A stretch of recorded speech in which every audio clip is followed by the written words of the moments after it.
This segment sponsored by Viking Psychiatry.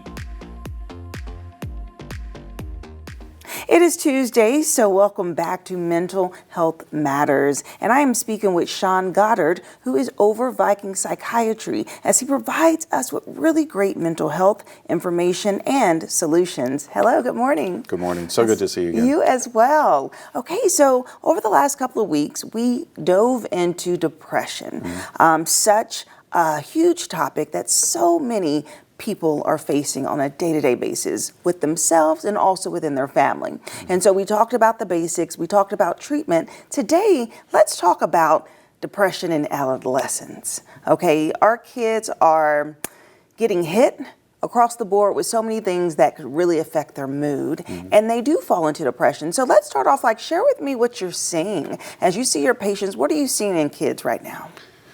Yeah, I mean, I thought it was tough when I was growing up, right? But now, teens nowadays face so much more. You know, I saw it with my daughter when she was going through high school, the social media, and, you know, when we talk about wanting to be the Joneses, these kids really experience that quite a bit of these expectations of what they're supposed to do or what they're supposed to look like or what's cool, and that's the wrong word for today's day and age, right? But what's cool today.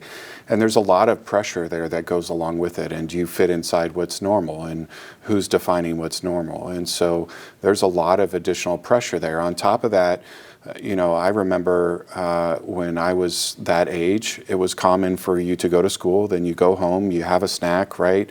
You do your homework, and then you go to your sports, and you play your sports for an hour or two, and then you're home in time for dinner generally, right? And you have your downtime. And now what I see are these kids who are involved in 3, 4, 5, 6 sports, so much pressure to achieve, right? And so they're going straight from school, straight into the sport. They're not getting any downtime, any snack time, right? Any family time. They're doing sports all the way through dinner. They're getting home at 9, 10 o'clock at night, right? Still have to do their homework. And then at 11 o'clock, it's okay, shut our brain off and go to sleep, right? Which is really hard to do. So they're often have so much pressure and then expected to do so much more. And these kids are averaging, you know, 5 hours of sleep. And that's just not sustainable long term. And so I think all of this directly plays an effect in their overall mental health. Yes, and you make such a good point about the things that they have to accomplish throughout the night. I mean, we all only get 24 hours, but I feel like even the homework is like insane. You have to go home and do 3 hours worth of homework or 5 hours worth, and there's no time for that breathing room just to enjoy a little life. I mean, these are still young folks that are developing in their mind and trying to create a balance, but they should not have to have the same burden as someone that's going to college. And so, so when they are overwhelmed, and like you said, that pressure point at the end of the night, and they cannot turn off their brain. And so what does that end up doing, and how does it roll over to actually bouts of depression? Yeah, so, I mean, really when you have, we've all been in that situation where we've wanted to be in first place, right, or be the best. And when we're not in first place, we often beat up on ourselves, right? And when there's so many pressures from so many different areas, it's hard to achieve everything that it is that you're wanting to achieve. And there's so much stress and pressure to not only achieve, but to be good at what you're doing, that when we don't get there, that can really weigh down on us, right? When we want to please our mom or please our dad and be the best player, right? Or get the best grades, but you can't be the best at everything, but there's this expectation that you are, and that can drag you down, right? And with such a go-go world, there's hard to have connection and interaction, and that's so important for us as human beings to have connection and interaction. But instead, the connection and interaction is through this, right? Through that electronic device that we're holding in our hand. And often we don't get to sit down and have dinner with our family like, you know, we used to be able to do, right? It's eating on the go and those types of things. And all of that weighs in on us, right? We're not designed to be alone. We're not designed to be behind an electronic device. We're designed to be connected and grow and learn from each other. And so I think all of that plays a significant role on why we see teens who a greater percentage of teens who are not only struggling with depression, but severe levels of depression, right? And often facing suicidal thoughts and extreme negativity because they didn't achieve or they didn't do exactly what they wanted to do, or they don't feel loved or appreciated because they don't have those interactions that they really need. Yeah, and like you said, that the power of comparison is just one of those things that is just so sad. Comparison, of course, kills all joy. You know, it steals just moments from your own personal success, achievement, and being excited about the future, which is hope. And so when people lose hope is when they go into those depressive thoughts, because they said, oh, I cannot get out of this. I feel like it's so heavy on me. And then that flows to suicide. And so when we talk about some of these triggers and the reasons why, let's talk about some of the treatments, because I know that treatments are actually very limited for adolescents, right?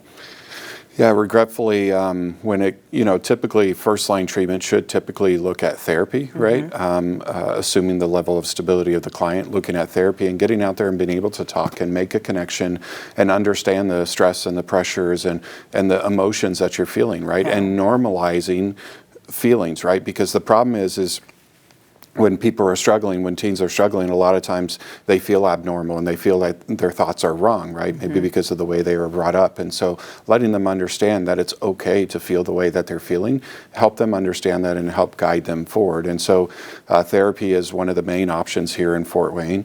And then often, depending on their level, we look at medications, preferably in conjunction with therapy, but medications are the next option.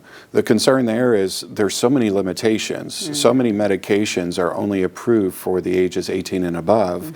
And so one of the consistent concerns that providers have who treat the adolescent and pediatric population is that I just have the same tools to use over and over and over again. And when those tools don't work, right, what do I do? How do I get them help? And we really struggle in the Fort Wayne community to have options available in mental health. So. Yeah, absolutely. And so I know that there is an option that you provide at Viking Psychiatry, and this is the knocks out. We talked about knock out, and it's nitrous oxide. So tell me, what is nitrous oxide? Yeah, so nitrous oxide, most people know it as laughing gas, right? It's commonly used in the dentist's office.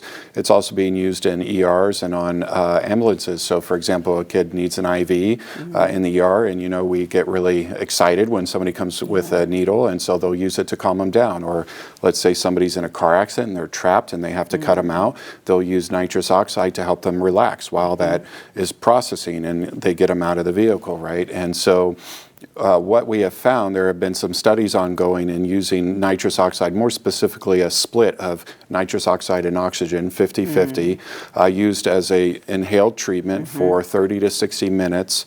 And the studies are very promising. They're phase 2 right now, showing the success in using nitrous oxide in depression and for acute suicidality. And so there are some practices in the U.S., which include Viking Psychiatry, that have decided to go ahead and pull the trigger and have that available because of those limitations that we see often. And so we're going to be opening up this treatment to ages 13 and above. And so there's many different situations in where you could use it, but we're really excited about having this available and having another option for teens, because when you're struggling, again, we've talked about this before, you don't want to feel better in 6 weeks, 8 weeks, 12 weeks, you want to feel better now. When you're suicidal, right? People talk about hospitalization, and sometimes that can be scary, and there's a appropriate time for hospitalization, but at the same time, if we can avoid that, sometimes that can be a really good thing, because the experience of hospitalization within itself sometimes can be very traumatizing for folks. And that is interesting, like the speed in which this medicine and procedure really works, because it goes into the mind, and you say that people can feel relief like within the first treatment of their thoughts change. They're not on that ledge anymore. They're calming down, and it's all about how the brain is working and just lowering those levels of flight or fight mode, really, right? Yeah, so we've talked about before how like medicines nowadays, they tend to target serotonin, norepinephrine, and dopamine, right? And that's the same pathway we've been going on for a long time in psychiatry. And knocks out is able to treat the glutamate pathway, right? And so very similar to like the Spravato that we talked about. And so when they get a treatment, that's being affected immediately, right? And so they come in for 30 to 60 minutes and they are able to feel an immediate difference. So let's say, you know, you're a teenager and you're going to get treatment and maybe they started you on a medication, right? And that medication isn't working and you're not feeling good and they say, okay, we want to try another medication.